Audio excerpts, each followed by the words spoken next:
Class 12th का pros चल रहा था। रविन्द्रनाथ टैगोर जी का चैप्टर था होम कमिंग। ये स्टोरी उनकी है और इसका काफ़ी पार्ट हम लोगों ने पढ़ लिया था। कहानी अब काफ़ी ट्रेजिक हो चुकी है, काफ़ी दुख भरी हो चुकी है। फटीक अपने मामा मामी के यहाँ है और वो अपने गांव के हर वस्तु को बहुत ज़्यादा मिस कर रहा है, बड़ा दुखी है। वहाँ उसके मन की बात कोई समझने वाला नहीं है, हर बात पे दुत्कारा जा रहा है, झिड़का जा रहा है। अब इसके आगे There was no more backward boy in the whole school than Fatik. He gaped and remained silent when the teacher asked him a question, and like an overladen ass patiently suffered all the blows that came down on his back. When other boys were out at play, he stood wistfully by the window and gazed at the roofs of the distant houses. And if by chance he espied children playing on the open terrace of any roof, his heart would ache with longing. There was no more backward boy in the whole school than Fatik. पूरे विद्यालय में इतना पिछड़ा हुआ कोई बच्चा नहीं था। इतना पिछड़ा पढ़ाई लिखाई में, जितना पिछड़ा फटीक था उतना पिछड़ा बच्चा कोई नहीं था पूरे विद्यालय में। He gaped and remained silent when the teacher asked him a question. जब कोई टीचर कोई प्रश्न पूछ ले तो गेप्ट यानी बिल्कुल ऐसे मुंह बांधे, भौचक्का हो गए, and remained silent और चुपचाप खड़ा रह जाए, कुछ ना बता पाए। तो होता ये था, ये उस समय की बात है कि जब अध्यापक बच्चों को पनिश करते थे, मारपीट भी देते थे, दंड दे देते थे। अब वो समय चला गया। अब अध्यापक बोल भी दे, डांट भी दे ना, तो बच्चे भी सिर पे सवार हो जाते हैं, गार्जियन भी। इसीलिए ज्ञान बहुत ज़्यादा प्राप्त होने लगा है बच्चों को। मैं इस बात को नहीं जस्टिफाई कर रहा हूँ कि पीटना वीटना बहुत किसी समस्या का हल है, लेकिन अगर अध्यापक किसी नशे में या किसी दुर्भावना में ऐसी बात हो गई तो वो गलत है। लेकिन अगर अच्छी भावना से अध्यापक थोड़ा बहुत अगर करता है कठोरता का व्यवहार तो भलाई के लिए। पहले तो खैर बहुत बुरी स्थिति थी, बहुत पिटाई होती थी। हम लोग उस दौर को देखे हैं, हम लोग खूब पिटे हैं, विधिवत पिटे हैं। पिताजी बताते थे कि तब और पिटाई होती थी। किस तरह पिटाई होती थी? ओवरलैडन एस, तुलना कर रहे हैं एक गधे से, और गधा जिसके ऊपर खूब बोझा लदा हुआ है और उस बोझे से वो गधा चल नहीं पा रहा है, लेकिन मालिक उसको धड़ाधड़ उसकी पीठ पर पीटता है सोटे से, डंडे से। तो बिल्कुल उस गधे के समान चुपचाप फटीक पिटाई सहता, जो भी चोट पड़ती वो सह जाता। Suffered all the blows that came down on his back, उसकी पीठ पे जितनी मार पड़ती वो सब चुपचाप सहता उस गधे के समान।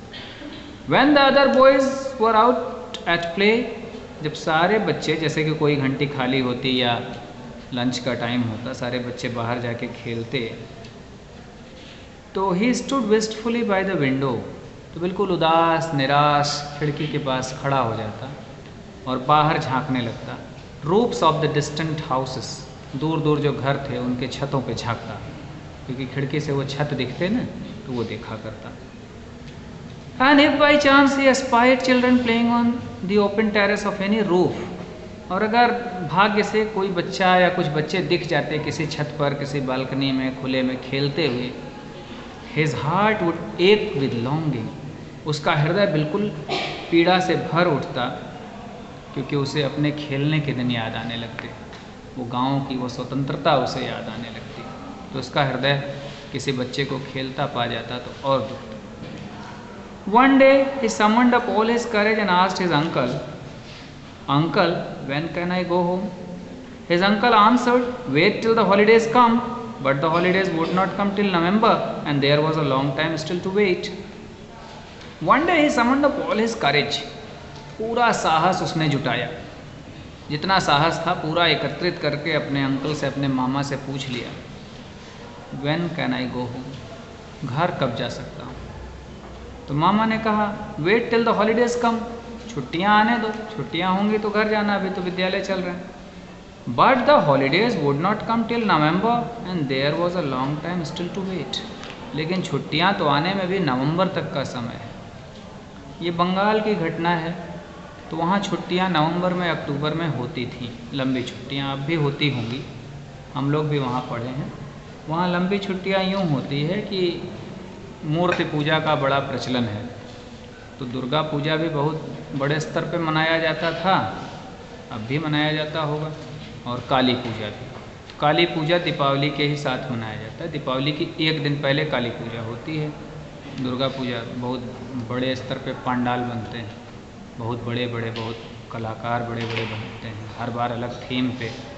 तो ये मिला के दोनों छुट्टियाँ, दुर्गा पूजा, काली पूजा, दीपावली, और भी बीच में शायद जगधात्री पूजा, लक्ष्मी पूजा भी, ऐसे कई पड़ते हैं उस समय। फिर उसी के बाद चूँकि बिहारी बहुत ज़्यादा हर जगह हैं, ज़्यादातर लेबरल क्लास हैं, तो ये भी बसे हैं, तो इनका छठ पूजा भी दीपावली के बाद। तो मिला जुला के छुट्टियाँ थोड़ी सी लंबी पड़ जाती, 15-20 दिनों की, 25 दिनों की, ऐसी छुट्टियाँ हुआ करती थी। तो वही नवंबर में वो छुट्टी होनी है, और अभी लंबा समय है, लंबा समय है अभी तो बरसात का मौसम चल रहा है। One day Fatik lost his lesson book. Even with the help of books, he had found it very difficult indeed to prepare his lesson. Now it was impossible. Day after day the teacher would cane him unmercifully. His condition became so abjectly miserable that even his cousins were ashamed to own him. They began to jeer and insult him more than the other boys. He went to his aunt at last and told her that he had lost his book. His aunt pursed her lip in contempt and said, "You great clumsy country lout, how can I afford with all my family to buy you new books 5 times a month?" One day Fatik lost his lesson book. एक दिन उसकी कोई book खो गई, जो पाठ्य पुस्तक थी वो खो गई उसकी। Even with the help of books he had found it very difficult indeed to prepare his lesson. और जब पुस्तक थी भी तो उसे बड़ी कठिनाई होती थी कि अपने पाठ को तैयार कर ले। पुस्तक के रहते हुए भी वो कुछ पढ़ नहीं पा रहा था, कुछ उसको आ नहीं रहा था, परेशान था। नाउ इट वॉज इम्पॉसिबल, और अब तो असंभव हो गया कि कोई पाठ तैयार कर ले। Day after day the teacher would cane him unmercifully, और हर दिन टीचर अनमर्सीफुली, बिल्कुल निर्दयता से, केंड यानी छड़ी से पीटते थे। दिन ब दिन टीचर भी चिढ़ते गए, दिन ब दिन पीटते चले गए, क्योंकि बुक भी नहीं थी, अब एकदम नहीं तैयार कर रहा था, रोज़ वो छड़ी से पिटता विद्यालय में। और his condition became so abjectly miserable, abjectly मतलब एकदम बहुत बुरी तरह से, उसकी इतनी दयनीय स्थिति हो गई कि उसके जो कज़न्स थे, जो उसके ममेरे भाई थे, वो भी उसको अपना भाई बताने में लज्जा का अनुभव करने लगे। वो भी ऐसा व्यवहार करते कि जैसे हम इसको जानते ही नहीं, उससे इतनी घृणा करने लगे। और हुआ इसका परिणाम ये, और ये बाल मनोविज्ञान होता ही है, कि वो दूसरे बच्चे तो उसको चिढ़ाते ही थे, मार खाया, ऐसा है वैसा है, वो दोनों सबसे ज़्यादा उसका मजाक उड़ाने लगे, चिढ़ाने लगे। They began to jeer and insult him more than the other boys, दूसरे बच्चों से ज़्यादा ही उसको चिढ़ाने लगे, उसका अपमान करने लगे। He went to his aunt at last, अंत में एकदम हार गया, मार खा खा कर टूट गया, परेशान हो गया बच्चों के चिढ़ाने से, तो अंत में अपनी मामी के पास गया और अपनी मामी को बताया कि पुस्तक खो गई है। His aunt pursed her lips in contempt, बिल्कुल घृणा के मारे अपने होठ सिकोड़ लिए उसकी मामी ने, और बोली, "You great clumsy country lout." Clumsy बिल्कुल भद्दे, बेशऊर जिसको कहते हैं, गंदे, देहाती, आवारा, उजड़ लड़के। How can I afford with all my family to buy you new books 5 times a month? कैसे संभव है भाई कि पूरे परिवार का खर्चा चलाऊं, तुम्हें हर महीने 5-5 बार मैं पुस्तक खरीद के दूं? ऐसा कैसे संभव है? पहली बार पुस्तक खोई है, लेकिन 5-5 बार। ऐसे महिलाएं अक्सर बोलती, एक बार भी दिला देंगे तो 1000 बार तुमको पेंसिल ही दिलाएंगे। ऐसा घरों में भी होता है, कई बार माताएं भी कहती हैं। तो इस तरह से अब ये भी एक घटना घट गई। अब ये समझते चलो उसका मनोविज्ञान कि वो चारों ओर से टूटता चला जाता है। That night, on his way back from school, Fatik had a bad headache with a fit of shivering. He felt he was going to have an attack of malarial fever. His one great fear was that he would be a nuisance to his aunt. और उस रात को जब वो विद्यालय से वापस आया तो बहुत बुरी तरह से उसका सिर दुख रहा था और कंपकपी छूट रही थी। तो उसे ऐसा लगा कि जैसे मलेरिया के बुखार का अटैक हो रहा है, उसको मलेरिया हो रहा है। लेकिन उसको मलेरिया के बुखार होने से, इतने भयानक सरदर्द से इतनी चिंता नहीं थी जितनी चिंता उस बच्चे को ये थी कि मामी और परेशान हो जाएंगी अब। उसे इस बात का अधिक भय था कि मामी और परेशान होंगी और चिढ़ेंगी। The next morning Phatik was nowhere to be seen. All searches in the neighborhood proved futile. The rain had been pouring in torrents all night, and those who went out in search of the boy got drenched through to the skin. At last, Bishambar asked help from the police.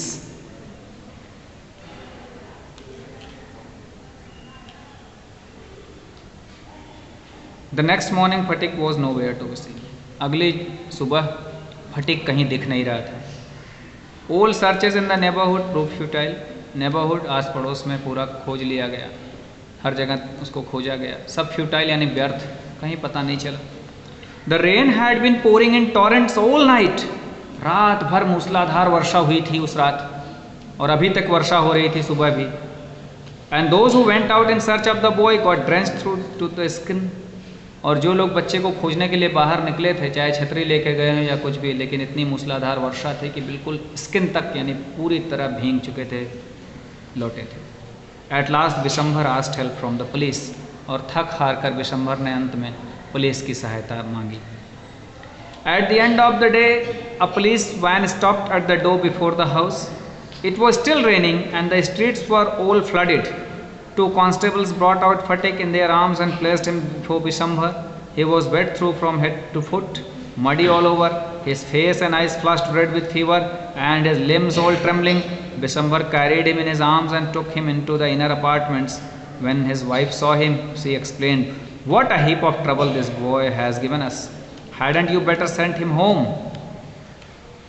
At the end of the day, दिन समाप्त होने वाला था, शाम हो रही थी, संध्या हो गई थी। पुलिस की गाड़ी आके रुकी दरवाजे पर। It was still raining and the streets were all flooded. अभी भी वर्षा हो रही थी और जो सड़कें थी, जो गलियां थी, बिल्कुल उसमें बाढ़ आ गई थी।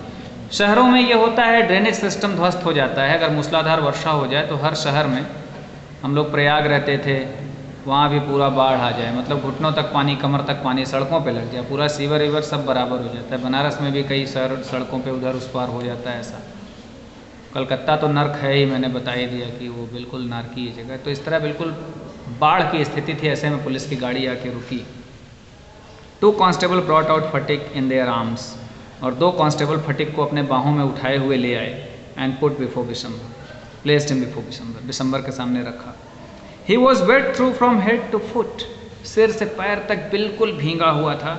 मडी ऑल ओवर, बिल्कुल कीचड़ में लिथड़ा हुआ था। His face and eyes were flushed red with fever। और उसका चेहरा, उसकी आंखें बिल्कुल लाल चमक रही थी, तप गई थी बुखार के मारे। And his limbs all trembling। और उसके पूरे हाथ पैर बुरी तरह से कांप रहे थे। Bishambhar carried him in his arms and took him into the inner apartments। Bishambhar ने अपनी बाहों में उसको उठाया और अंदर, घर के अंदर हिस्से में ले गया, अंदर के भाग में। When his wife saw him, और जब बिशंभर की पत्नी ने उसे देखा, शी एक्सक्लेम्ड, वो चिल्लाई, what a heap of trouble this boy has given us. इस लड़के ने कितना ज़्यादा समस्याएं पैदा कर दी हमारे लिए, कितनी अधिक समस्याओं को ये जन्म दे रहा है, ये लड़का बवाल कर रहा है। Hadn't you better send him home. क्या ये अच्छा नहीं होता कि इसको घर भेज देते आप। Phatik heard her words and sobbed out loud. Phatik ने उस औरत की आवाज़ सुन ली और बड़ी तेजी से सिसक के बोल पड़ा, बड़ी तेज से रोने लगा और बोला, uncle I was just going home. Uncle, मामा जी, मैं घर ही जा रहा था, but they dragged me back again. लेकिन ये लोग मुझको फिर घसीट के ले आए मामा जी, मैं तो घर ही जा रहा था। The fever rose very high and all that night the boy was delirious. Bishambhar brought in a doctor. Phatik opened his eyes, flushed with fever, and looked up to the ceiling and said vacantly, "Uncle, have the holidays come yet? May I go home?" और फिर फटिक का बुखार बहुत ज़्यादा बढ़ गया। रोज़ high यानी काफ़ी ऊंचा हो गया। बुखार हाई इसलिए कहा जाता है बुखार के टर्म में, इंग्लिश में से यूज़ ही करते हैं, फीवर वगैरह हाई होता है, तो यानी काफ़ी अधिक बुखार हो गया। All that night the boy was delirious. Delirious मतलब एक तरह से दौरा पड़ना। बुखार के दौरे में वो बड़बड़ाता रहा, वो बच्चा पूरी रात भर बड़बड़ाता रहा। तो Bishambhar brought in a doctor. तो बिशंभर गए और डॉक्टर को बुला कर लाए।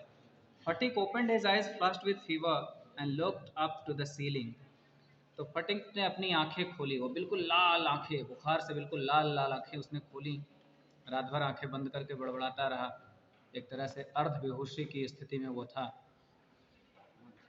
And looked up to the ceiling, और बिल्कुल ऐसे छत को ताक रहा है, वैकेंटली, बिल्कुल ऐसे खाली खाली से, जैसे लग रहा है आंखों में बिल्कुल सूनापन है, और कहता है uncle have the holidays come yet, मामा जी छुट्टियां आ गई हैं क्या, मे आई गो होम, क्या अब मैं घर जा सकता हूँ।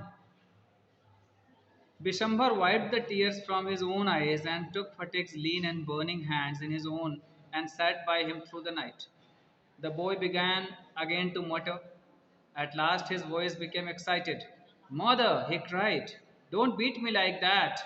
Mother, I am telling the truth. The next day, Phatik became conscious for a short time. He turned his eyes about the room as if expecting someone to come. At last, with an air of disappointment, his head sank back on the pillow. He turned his face to the wall with a deep sigh. Bishambar wiped the tears from his own eyes. Vishambhar की आंखों में आंसू आ गए, उन्होंने अपनी आंखों से आंसू पोंछे।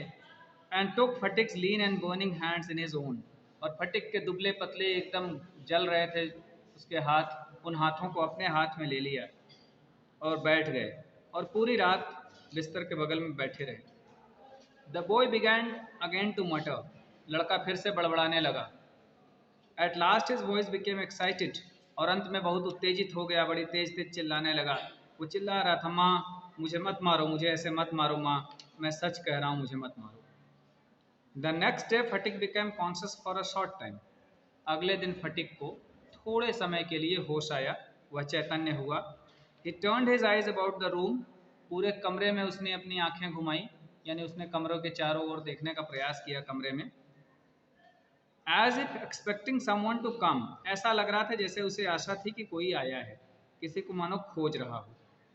एट लास्ट, अंत में, with an air of disappointment, बिल्कुल निराशा की भावना में, his head sank back on the pillow, फिर से उसका सिर तकिए में धंस गया, यानी वह निराश हो गया, कमरे में उसकी आंखें किसी को खोज रही थी, उसे नहीं कोई दिखा। He turned his face to the wall with a deep sigh, और एक गहरी सी आह भरी उसने, एक सिसकी सी ली और चेहरा दीवार की ओर घुमा लिया। Bishambar knew his thoughts and bending down his head whispered, Fatik, I have sent for your mother. The day went by. The doctor said in a troubled voice that the boy's condition was very critical. Bishambar उसके विचारों को जानते थे।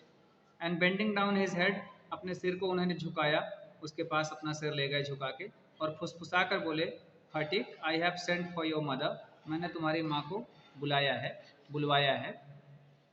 The day went by, दिन बीतते गए।